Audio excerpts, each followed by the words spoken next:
the budget and finance committee to order. So two, trustee Allison and myself of the budget and finance committee are here.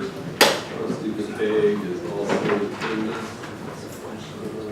That copy of it, the short little thing. So, I'd be happy to. Okay, I'll turn it over to Anderson to lead us off. All right, budget workshop session number 2. We'll focus on the utility operations of the village and the other special revenue account of funds that are within the village, the library, the senior resource center, the marketing services, marketing and communications services. Hopefully these numbers are all pretty straightforward. As always, there's a lot of moving parts to these documents. If you see anything that doesn't look quite right, please let me know, and we'll make sure to update it for the final drafts. But if you're ready to go, we'll start out on the parking utility on page 185. Mr. Chair? Apologies, I didn't know if we could go take the programs with the states that are here tonight Well, first. Leanne and Joel are with the utilities, Okay. so that was kind of done. Sorry, strategic. We also have senior resource board members today. And the library. Yep. So we'll move, everybody's got staff. With all respect. thank you. As with all of our budgets, the utilities are largely formulated based on looking at our trends, history, and anything of particular interest or insight that we know at the time the budget's adopted. Parking utilities no different. We looked at our 2017 projected sales, applied any additional information we thought we might know, and then forwarded those trends to the 2018 proposed budget. Nothing too dramatic between the projected and the proposed budget on the revenue side. I will note that in the 2017 adopted budget, the last line item on page 185 was some surplus applied of $16,151. It's a budgetary measure to balance the budget when it's in deficit. This year, the parking utility is not projected to have any deficit expenditures, so that is not used in 2018. On the expenditure side, kind of the same story. We look at our salaries and wages, mostly administrative staff allocated to the parking utility to support those operations, associated fringe benefit costs, some credit card service fees have been added into the parking budget this year as that portion of the system is now active and people are able to pay online for monthly parking permits, dump and service contract fees, to administer the overall program, a variety of paybacks to non-municipal lot holders for their participation in the program, and some additional accounting administrative items for payments of little taxes, depreciation, insurance, and the like. Our administrative charges are from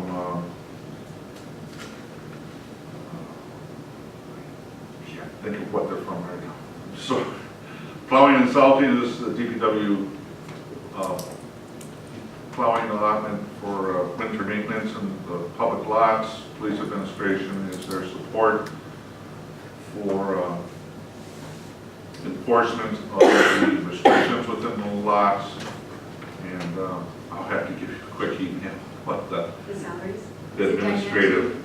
It must be customer service. I'll have to double check. I'm sorry, I can't recall at the moment what the components are in there. In the big picture, it's $10,000, maybe for some facilities usage and that type of thing. I'm drawing a blank at the moment. So I think this budget's pretty straightforward from my perspective. Any questions on this? So are you assuming the same number or increase in permit with people parking on our parking lots? Right, we're pretty much projecting straight across what our 2017 expectations are to 2018. We're not aware of any significant changes that we're incorporating into the budget. I have a question about that. There's a couple of lots in here that we're projecting in our proposed budget, double or triple what projected actual is going to be for 2017. I can just list them quickly, like Atwater School. Well, the That was- projected yeah, I'm actual sorry, is I'm sorry. 2,500. I'm sorry, yes. I got that wrong. So for Lake Bluff, for instance, Mhm. is there a reason why the actual was only 1,900 and the projection? Oh, that's last year. What's, 6,000. okay, so just missed. Well, actually, in that particular one, the 2017 budget was 1,042, and we're projecting 6,000. I just reviewed this item before the meeting, and we're already achieved that level of lot sales this year. Okay. I think that, in all honesty, there might have been more challenges in the 2017 budget distributions than there are, again, trying to look at our actual projections for 2017 and carrying those forward. Yeah, it's amazing. I mean, a bunch of them doubled. It's just like, do we issue that? We gotta keep in mind it's $600 per vehicle in a lot, so when you're dealing with a couple $1,000 line item, that's not a huge move, but yeah. I did have another question for you. Are we projecting any revenue from the metro parking structure and or, the metro market one? Our 50 spots at May? Let me see where that would be. Is that the med spec stuff, Mike? No, that would be the middle. Put that up at the I'll have to look at that, and I can certainly get back to you. I'm not sure that I see that those permit sales are showing in this. So I will look at that and get back. Are we selling permits there? I don't know. Not yet. I Okay, think we're not yet. And that could probably be, again, We can. Okay. And then my other question was, it seems since 2014 that the utility has increased expenditures about 60 grand. And is that just because we implemented Duncan, more than likely? yes. Yes, more than likely. Okay. And again, just from a historical perspective, we also raised our parking permit fees at that point in time also to mitigate that increase in its software administration. Yeah. Okay, so there should be a corresponding relation. Okay. And then I do have a question on, I don't know where it shows up, but the overnight parking permissions for hardships or for per month, we get about 4,000, 4,200 requests. They cost us $1, the Dunkin' service fee, but where would we, if we wanted to cover that cost, it's about 50,000 a year. It's the only thing in Dunkin' that we don't cover our costs for usage. Where does that be? That would be the line item about 6 or 7 from the bottom on page 185 for overnight parking permission fees. That is single night permissions. And that process was changed. But I've left that line item in just to reflect the fact that we are not charging for those.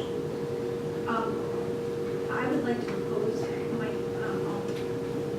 Maher, you can help me out, but I would like to propose that we at least cover our costs, which is $1 per fee, or per special permission. Maybe even $2 for each of the 20. I don't know how to go about actually do that here. We could add it to the list. Way, you know, go in the parking lot for your cleanup meeting on the 23rd. And just for everybody present, there's a $1 charge for to the village to administer that component of our parking restrictions and permits. But to implement a fee, there's going to be some technical support costs. So if the intent was to cover costs, something greater than $1 per night would probably be what it would take to do that. And another issue I just would like to approach, maybe not for this budget, but is the RCA $5 fee for daytime permits. I know I haven't discussed this since I've been here, prior to what's happened, but we may want to look at increasing that from 5 to, it's a yearly fee, but it is providing convenience for the residents because they are able to park, nobody else is able to park on that street. So it might make sense just to revisit that if we're looking to, or even in our utility. What street is that? It's the whole, is it the southeast quadrant Oh, building by the university? It's a $5 Yeah, no, I know what fee. you mean now, yeah. And then we also give special permissions out for daytime parking in those areas for housekeepers, and we don't charge for that either, so we're not really covering all our costs. So, I can certainly add that to the wrap-up list for There's 2 items. overnight, single night, and then the RCA daytime, as well as my feedback on the Metro lot status for 2018. and then one other question. For the Dunkin' contract, we pay $4.95 to them upon issuance of a ticket. Is there any way, can we reach out at some point, I had brought this up once before, but to see if Dunkin' will allow a $5 fee to go into place when the ticket is paid? Because I don't know what the ratio is, but our paid tickets are much less. So we're paying out, say we issue 200 citations, we're paying out $1,000, and we may be only collecting on half of that. So I'm not sure if you've explored that yet. Well, we talked about that when we implemented the system, and those fees were derived in lieu of hard charge software annual fees. So based on the number of citations we're issuing, they kind of did the math. Okay, if we did 5 here, 5 there, as opposed to charging us $40,000, $50,000 a year for system support and maintenance. So we could certainly look at that to see if that's something that we can negotiate. We want to, I mean, it's going to save us money, and it's worth exploring. But Duncan doesn't necessarily know when our citations are. I mean, the back end determine when citations are paid, but we could maybe negotiate the rate of the fee. And now, what's the term? But if they pay online, I see what you're saying, because they don't know all those that aren't paying online. Right. Right. Yeah. It's just, is there a way to avoid paying the fee on issuance since we don't collect them? Yeah. My guess would be not so much in that context, but we may be able to negotiate Because of that factor. a better rate now that we've been fully implemented for, Okay. at least in that aspect of it, for a few years. Thank you. I have a question on the fund balance that we're carrying in the parking utility. What is your, You mean the net assets number? yeah, Okay.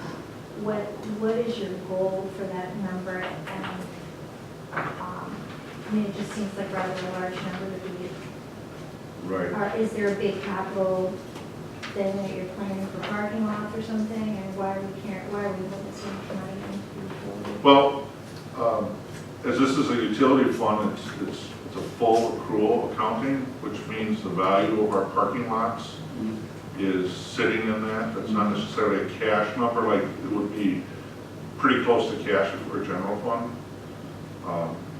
I'm not sure what the current cash value is in a parking utility. If I had to speculate, I guess it's about $200,000. And that covers various fluctuations, plus if the village wants to acquire another lot or do same maintenance costs for the existing lots that are going to come up from time to time. So I don't feel that that number is low, but I I wouldn't barter that away towards, any foreseeable work that might be needed in the future. So we've covered park, for Yeah, I was instance, just gonna ask. yeah, the parking lot. Covered park out of Is here. that what would cover the maintenance for it? These 200,000? The what? Covered park lot? If it's a municipal lot, it could. Is that an actual project this year? I forgot. Not this year, but it's in the one range. Yeah. I think it's a one range item. Well, let's boost that cash number then. Well, again, and we can look at that. Yeah. Well, I just. That's exactly- If we do a fee, it could be an extra $50,000. I don't know the multiple dimensions of what uses that lot. Keep in mind, nighttime parking is only one component of that, so we'd have to calculate what's reasonable for the parking utility to contribute to that, but certainly there's a potential to use a little offset of that money for that project.